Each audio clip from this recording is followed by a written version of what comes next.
परम अपने शिव मंदिर के लिए प्रसिद्ध है। रोज शाम को मैं मस्जिद से घर लौटते हुए मैं मंदिर के पास रुकता। यहाँ मुझे कुछ अजीब सा महसूस होता, क्योंकि मंदिर जाने वाले लोग मुझे शक की निगाह से देखते।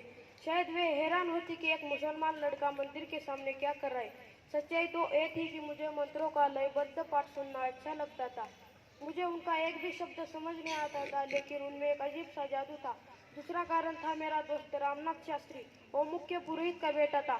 शाम के समय अपने पिता के साथ बैठकर स्तोत्रों का पाठ करता। वो मेरी ओर देखकर मुस्कुरा भी देता था। विद्यालय में मैं और राम कक्षा में एक पहली बेंच पर एक साथ बैठते थे। हम भाइयों जैसे थे।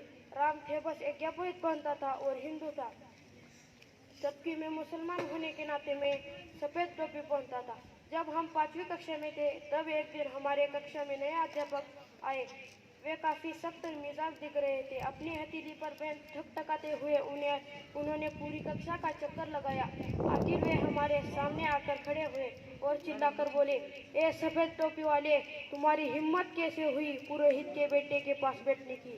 चलो चलो फौरन सबसे पिछली बेंच पर जाकर बैठो।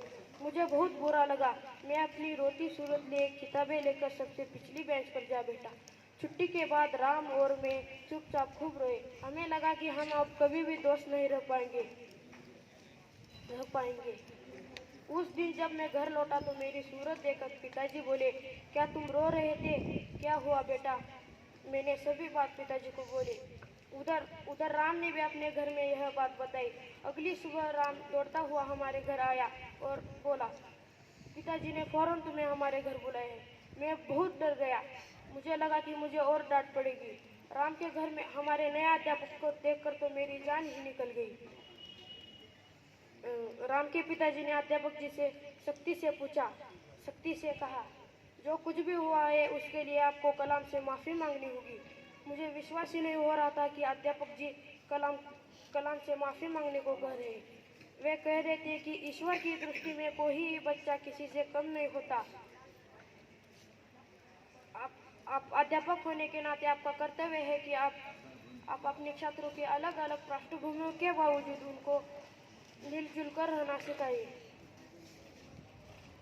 अध्यापक जी तुरंत तुरंत तुरंत राम के पिताजी से माफी मांगे और मुझे गले लगाकर कहा, कलाम मुझे कलाम मुझे बहुत कलाम मुझे माफ कर दो।